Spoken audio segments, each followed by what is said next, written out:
Welcome to the deep dive. Today we're getting into something really foundational, crucial for anyone looking to build a solid financial future. Smart investing. Yeah, absolutely essential stuff. And for this deep dive, our main guide is, well, it's a giant. It's often called the Bible of the investment world. Benjamin Graham's The Intelligent Investor. A true classic. Timeless, really. Our mission here is basically to pull out the biggest, most impactful nuggets from this book. Give you a kind of shortcut to the core ideas that can help make you a smarter, well, a more confident investor. Exactly. And Graham's core idea, it's surprisingly simple but profound. He argues that being a smart investor isn't really about crystal balls or predicting market swings. Right, it's guesswork. Way less. It's much more about controlling your own emotions, staying disciplined, and sticking to a solid long-term plan. He really hammers home the difference between investing and just speculating. Okay, let's unpack that right away. Because to become that intelligent investor, Graham says you first have to grasp this fundamental split, these two paths. So what is that core difference he sees between an intelligent investor and the speculator? Well, Graham draws a really sharp line.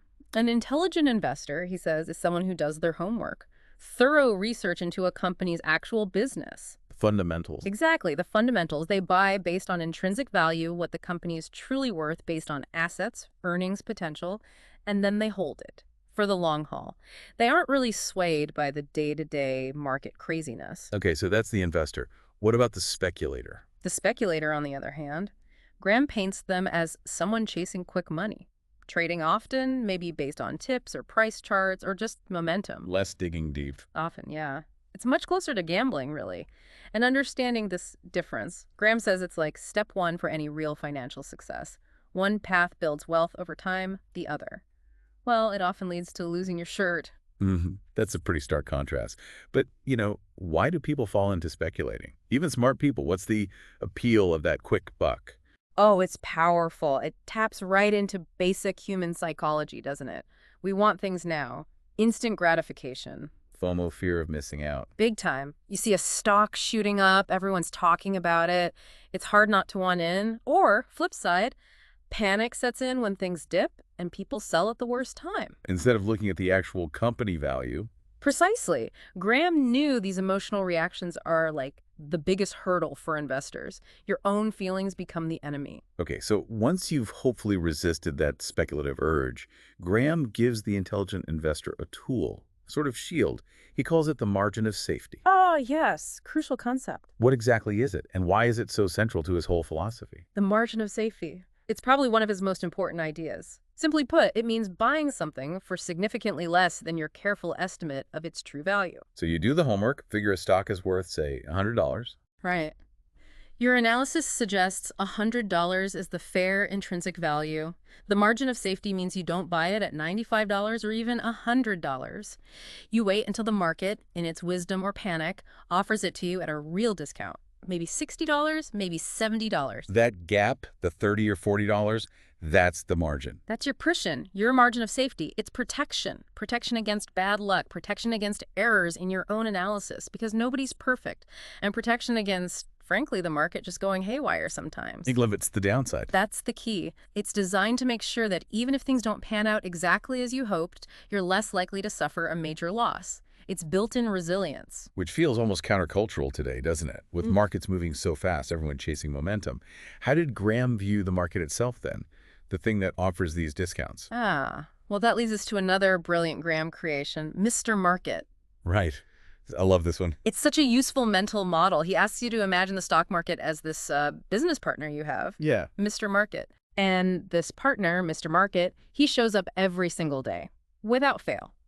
And he offers to either buy your share of the business or sell you his share. Sounds convenient. Here's the catch. Mr. Market is, well, he's bipolar. Some days he's wildly optimistic, just euphoric, sees nothing but blue skies ahead. On those days, he'll offer you a ridiculously high price for your shares. Other days, he's completely panicked, utterly depressed, convinced the sky is falling, and on those days, he'll offer to sell you his shares for pennies on the dollar. He's completely driven by mood, not logic. So he's like that friend who's either planning a world tour or hiding under the bed, no in between. Exactly like that. But hold on. In today's world, with constant news flashes, social media is screaming about stocks. Is it really realistic to just ignore Mr. Market's daily freakouts or celebrations? How do you actually tune him out? That's the discipline, isn't it? And it is hard. Graham's point is that the intelligent investor understands Mr. Market is irrational. You don't let his daily price quotes dictate your actions or your view of the company's actual worth. So you use him, don't react to him. Precisely. You base your decisions on your research, your calculation of intrinsic value. Mr. Market is there to serve you, not guide you. If he's depressed and offering bargains based on fear, great. Maybe you buy. If he's euphoric and offering crazy high prices? Maybe you consider selling, but you only act if his price makes sense relative to your assessment of value. You don't buy just because the price is going up or sell just because it's going down. You have to consciously filter the noise. Filtering the noise. Yeah. Easier said than done sometimes.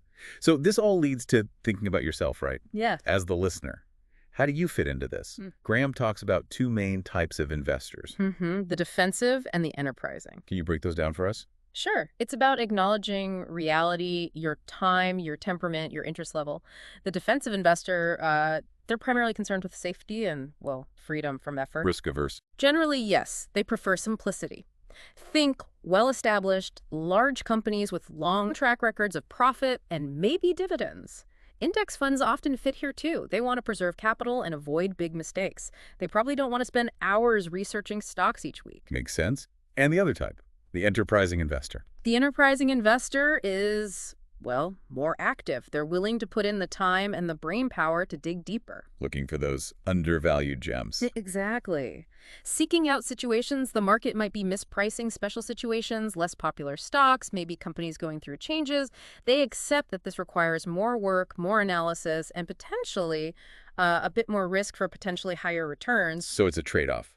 Time and effort versus potential reward. Absolutely. And Graham is very clear. You need to be honest with yourself. Which one are you really? Not who you wish you were, but given your life, your personality, your available time, what approach actually fits? Right. That self-awareness is key. Okay, so we've covered the investor-speculator divide, the margin of safety, dealing with Mr. Market's moods, and knowing your own investor type. If you had to distill it all down, beyond these specific tactics, what's the single biggest overarching lesson from the intelligent investor? Oh, wow. The single biggest, I think it has to be patience and the absolute necessity of a long-term perspective. So waiting. In a way, yes. But it's active waiting based on conviction. Graham acknowledges markets will swing wildly. It's what they do. Panics happen. Bubbles happen. We've certainly seen a few. Absolutely. Since he wrote the book, think about it. The 70s, stagflation, 87 crash, dot-com bubble, 2008, the pandemic volatility. Right. His point is, if you've chosen well, based on value, and with that margin of safety, and you have the patience to hold through those inevitable storms, history shows you'll likely do very well. It's not about timing the market perfectly. It's about time in the market with good assets. That's the real wealth builder. So this whole deep dive into the intelligent investor, it really underscores that real investing success. It's not about finding some secret formula or chasing hot tips. Not at all. It boils down to discipline, doing your homework, that rational analysis, and keeping your eyes fixed on the long horizon. It's amazing how relevant Graham's ideas still feel today, decades later. He really did know how to put money in the right place.